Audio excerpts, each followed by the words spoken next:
The Black IPA is a great beer year-round, but for me, it will always hold a special place in my heart as the perfect winter warmer. And today, I'm gonna show you my favorite way to make one that's foolproof and super delicious, and we might even add a little bit of zhuzh at the end to make it a true winter beer. To start off with, let's break down these malts. And you might notice that I have these in two different bags. That's because we're going to do one part of that as the main mash, and the dark malts we're actually going to cold steep. In the main mash, we have 11 pounds of base 2-row, a pound each of chip malt and flaked oats, and a half pound of Cristal 120.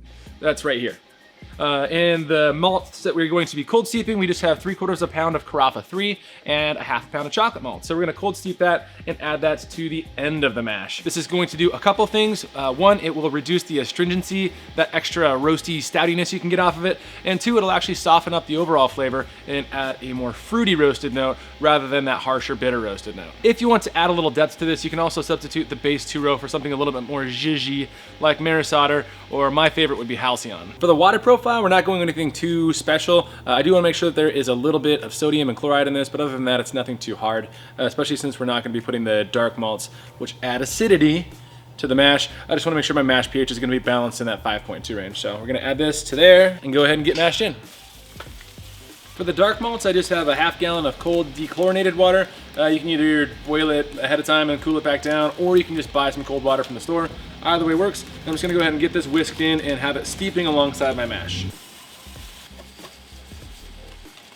Other than that, I just gotta get both these stirred in pretty thoroughly. I'll start my recirculation and we'll see you in an hour. So we've been mashed in for about 60 minutes now at a nice even 150. Now I've got this guy turned on to get ready to bring up to a boil. All I'm going to do is pull the basket out. I've got some sparge water heated up and ready to go. And I've got my steeped dark malts. And so when I pull the basket out, I'm going to put in the dark malts, and then I'm just gonna sparge through all of them to rinse all that dark deliciousness into the beer.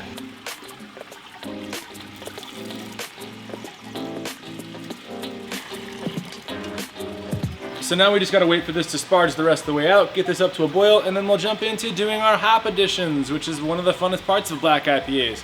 Wouldn't you say so? When it comes to the hopping on this guy, we're gonna keep it super simple, leaning more towards a West Coast style of hopping, but also putting some of those hops towards the back end so that we can keep some aroma in there and keep this beer vibrant and fresh. We're gonna use this hop schedule right here. Hop schedules with Timothy.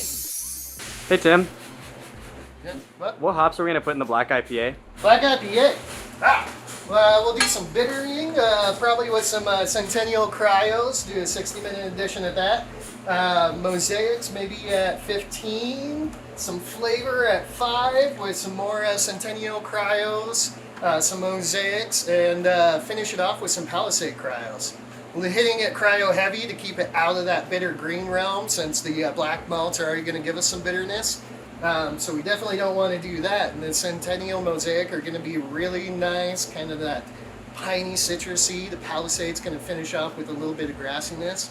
It'll be delicious. Awesome. Definitely. Thank you. Oh, Tim, one more thing.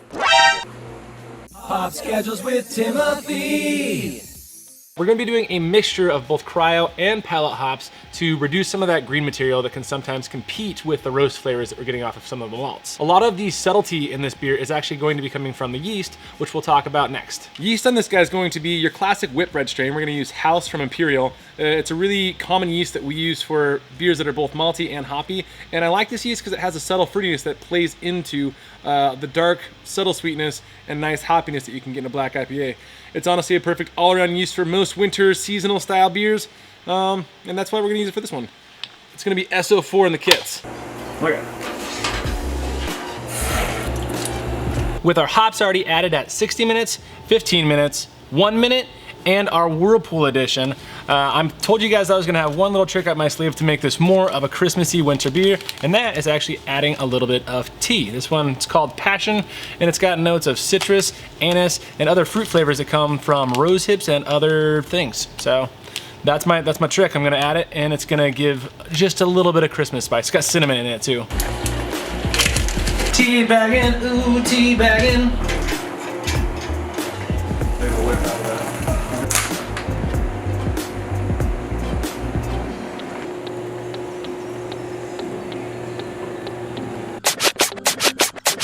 So after pitching this yeast, we let this ferment for about 2 weeks. There was no dry hop in this beer. We just went straight into a keg, and it's been carbonating for about 4 days now. And overall, I gotta say, it's tasting really good.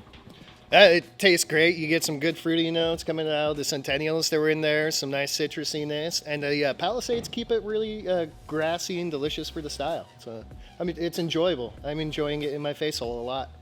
And if you want to see more videos like this, please subscribe to the channel. If you've got any questions on how this video in particular went, go ahead and leave a comment below.